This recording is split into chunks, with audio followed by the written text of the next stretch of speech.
যুক্তরাষ্ট্রের president Donald ট্রাম্পের নেতৃত্বে ইরানের বিরুদ্ধে চলমান যুদ্ধ এক অদ্ভুত ও অনিশ্চিত মোড় নিয়েছে। ওয়াশিংটনের সামরিক শক্তির কোনো অভাব না থাকলেও সেই শক্তিকে কাজে লাগিয়ে সুনির্দিষ্ট কোনো কৌশলগত লক্ষ্য অর্জন যেন সুদূর পরাহত হয়ে পড়েছে। 6 মাস পেরিয়ে যাওয়া এই সংঘাতের ফলাফল নিয়ে হোয়াইট হাউসের মিত্রদের কপালে এখন গভীর চিন্তার ভাঁজ। মিত্র দেশগুলোর আশঙ্কা, ট্রাম্প প্রশাসনের হঠকারী এবং পরিবর্তনশীল নীতি শেষ পর্যন্ত বিশ্বমঞ্চে যুক্তরাষ্ট্রকে একটি বিশৃঙ্খলা সৃষ্টিকারী শক্তি হিসেবে প্রতিষ্ঠিত করবে।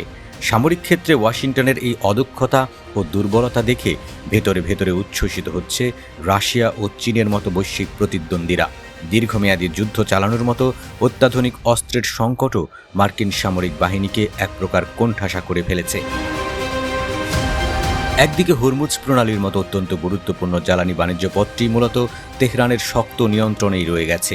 ইরানি ড্রোন ও ক্ষেপণাস্ত্রের লাগাতার আক্রমণে উপসাগরীয় অঞ্চলের আরব মিত্রদের অবকাঠামোগত ক্ষয়ক্ষতি ছাড়াও মার্কিন ঘাঁটিগুলো চরম বিপদের মুখে পড়েছে। এই সংঘাতে যুক্তরাষ্ট্র ও ইসরায়েল উভয়ই আজ এমন এক দুর্বল অবস্থানে এসে দাঁড়িয়েছে যে ব্যর্থতার দায়ে তারা এখন একে অপরকে কাঠগড়ায় দাঁড় করাচ্ছে।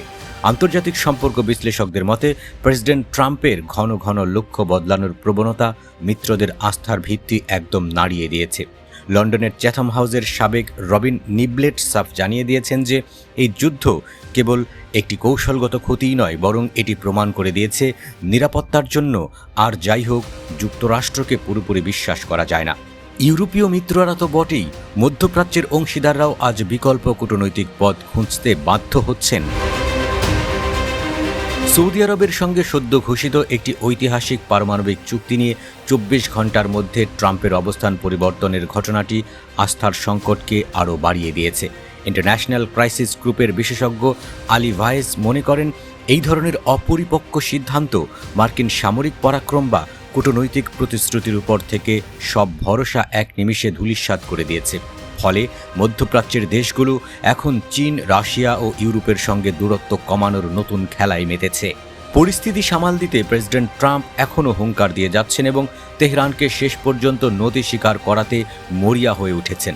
তার বিশ্বাস, প্রবল মার্কিন আঘাতে একসময় ইরানিরা কোণঠাসা হয়ে আলোচনায় বসতে বাধ্য হবে।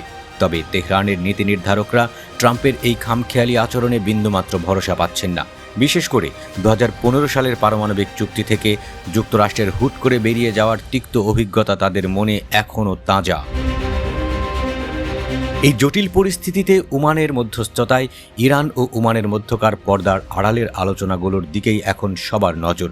হরমুজ প্রণালীর নিয়ন্ত্রণ নিজেদের হাতে রাখতে এবং মার্কিন আক্রমণাত্মক সামরিক সরঞ্জাম পারস্য উপসাগর থেকে পুরোপুরি সরিয়ে নিতে মরিয়া চেষ্টা চালিয়ে যাচ্ছে তেহরান। ইয়েমেনের হুথি বিদ্রোহীদের বাব আল মান্দাব প্রণালী অবরুদ্ধ রাখার কৌশলও ইরানের দর কষাকষির ক্ষমতা বহুগুণ বাড়িয়ে দিয়েছে। ফরাসি নিরাপত্তা বিশ্লেষক ফ্রাঁসোয়া হেইসবুক সতর্ক করে বলেছেন যে হরমুজ প্রণালী নিয়ে এই দ্বন্দ্বের পরিণতি বিশ্ব বাণিজ্য ও সমুদ্র আইনের দীর্ঘদিনের কাঠামোকেই চিরতরে বদলে দিতে পারে। মার্কিন ভাইস প্রেসিডেন্ট জেডি ভ্যান্স সহ শীর্ষস্থানীয় কর্তারা ইসরায়েলের প্রধানমন্ত্রী নেতানিয়াহুর অতি উৎসাহী প্ররোচনাকেই এই যুদ্ধের জন্য দায়ী করেছেন। গাজার সংঘাতের রেশ কাটতে না কাটতে এখন নতুন যুদ্ধের আগুনে বিশ্বজুড়ে ইহুদি বিদ্বেষী মনোভাবও বিপজ্জনকভাবে বেড়ে চলেছে।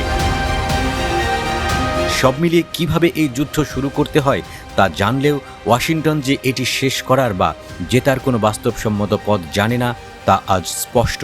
আগামী দিনগুলোতে হয়তো স্থায়ী কোনো সমাধানের চেয়ে বারবার যুদ্ধবিরতি আর নতুন করে সংঘাত ছড়িয়ে পড়ার এক অফুরন্ত চক্রই দেখতে পাবে বিশ্ব।